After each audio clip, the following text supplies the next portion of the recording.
Hello, we're in London. I'm sitting here with Nico Bihary, the senior producer at 2K Games. We're here to talk about the Bureau Xcom Declassified. So, since the last time we saw the game, I think it was E3 2011, a lot's happened. Can you tell us a little bit about what's changed from the game that we saw 2 years ago? Yeah, sure. I think the biggest thing that people identify is the transition from first-person to third-person view. The footage that we showed in 2011 was primarily based on a game that was heavy on exploration and investigation, and less of an emphasis on sort of the tactical engagement of enemies.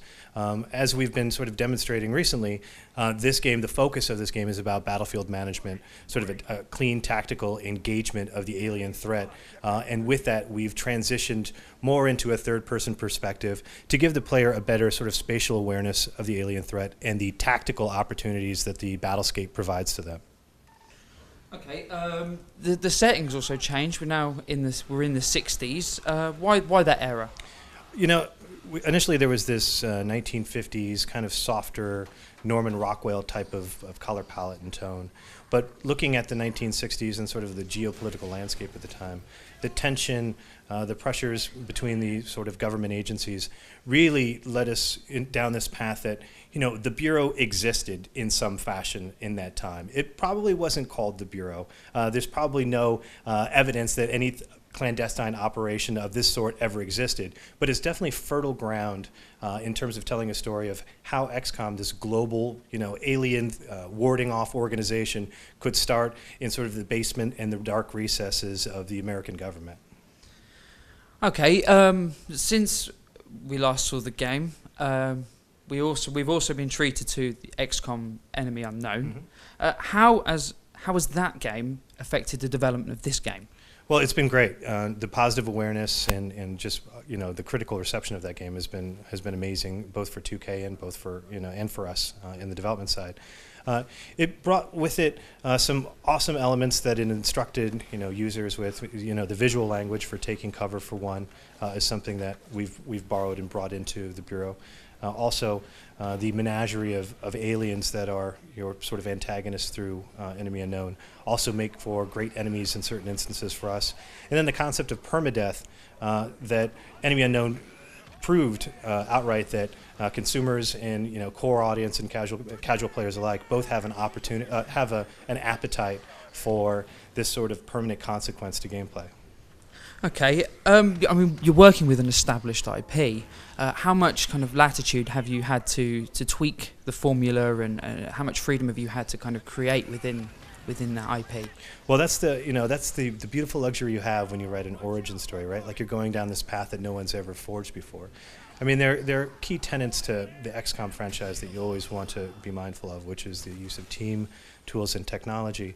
But beyond that, we really had a great opportunity to tell an interesting story, not only of this conflict between humans and this alien invasion, but we also are directing a lot of the players' attention to this conflict within William Carter, who's our primary protagonist throughout the story.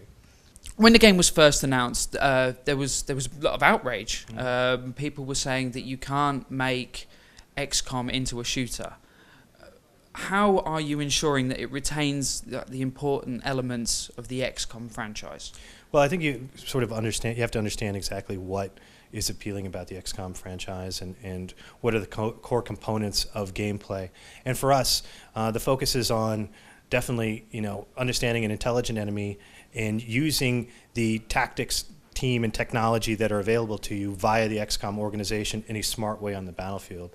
This isn't a kick-open-the-door shooter where you're going to be able to engage the enemy on your terms. You definitely have to be very aware of their placement, their organization, and adapt on the fly to your enemy threat. You know, and there's not that many dissimilarities between us and traditional XCOM games, and specifically Enemy Unknown. We have a different field perspective. Like in Enemy Unknown, that play field, you have more of a coach's perspective with your forces on the ground from, you know, a little greater distance. But in the Bureau Xcom Declassified, you're essentially on the field. We refer to it internally in design meetings as the combat quarterback. You have the ability to action your agents on the fly in real time to take cover positions, to take flanking positions, to look for high ground, and to constantly take cover in order to make sure that you get whatever advantage as you can on the battlefield and to ensure their safety during the course of battle. We've played the demo, and we can see that there are a lot of tactical options in there.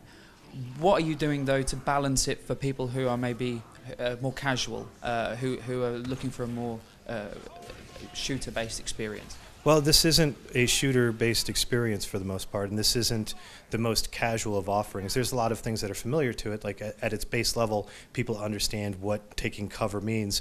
But beyond that, we've got, Battle Focus, which is a, very dynamic on-the-fly UI element that allows you to, position your agents on the field very quickly. But you need those agents. This isn't a run-and-gun shooter where a casual player can just pick up the controller, run in, and destroy everything. You need to take your time. You need to understand the threat. And yes, we do like to think that we're educating players along the way to be successful, but you definitely have to want to invest in the combat system in order to succeed. Okay. XCOM aside, what would you say were your influences coming into the game? Wow, XCOM aside, huh? Man, there's, you can look at, the old 50s sci-fi movies. You can look at, movies like War of the Worlds. You can look at, The Day the Earth Stood Still, Twilight Zone, even just sort of the 1960s sort of era and that, that mystique and just cool factor, even like the sort of the Mad Men sort of swagger and style of the time. I mean, when you have this collision between the 60s, what is known as comfortable of like suburban America, with the juxtaposition of what is the current accepted sort of interpretation of alien technology. I mean, there's just, you can pull from pretty much just anywhere and get some great resources. How open-ended is the story? Yeah, the play. It's a very rich narrative, and through that, the player has influence through conversations and decisions. Can definitely, calibrate can definitely change the outcome of the story. There was some quite linear parts to the demo that we tried today, and some shooting galleries. Are there kind of more sandboxy elements, and how do the side missions differ to the campaign missions? Sure. And so your first question, this is a narrative experience, right? This is a very rich story that we're trying to tell. And coupled with the fact that, there is, an expectation that we need to really strategically position our aliens in a, organized fashion, especially with the aspect of permadeath. We can't just have open-ended sandboxes that aren't very controlled environments. We want to create a very interesting and challenging combat scenario. So the side missions differ from the primary missions in that the primary missions they carry you along the narrative spine of the game. The side missions are effectively, like in RPG terms, they're side quests, which they're either very small modular stories within a story, or they're just an opportunity for you to take your agents out to gain XP to like really min and max before going back into the story. Okay. So what's the road ahead? The road ahead, huh? Well, we're really excited for the product to be coming out. Our international street date is August 23rd. So for us, it's all about just making sure that we're polished up and that, the game is tight and feeling good and then ready to come. Any next-gen plans? Our current focus is on PS3, 360, and PC. That's our bullseye right now. Okay, thank you very much. Thank you.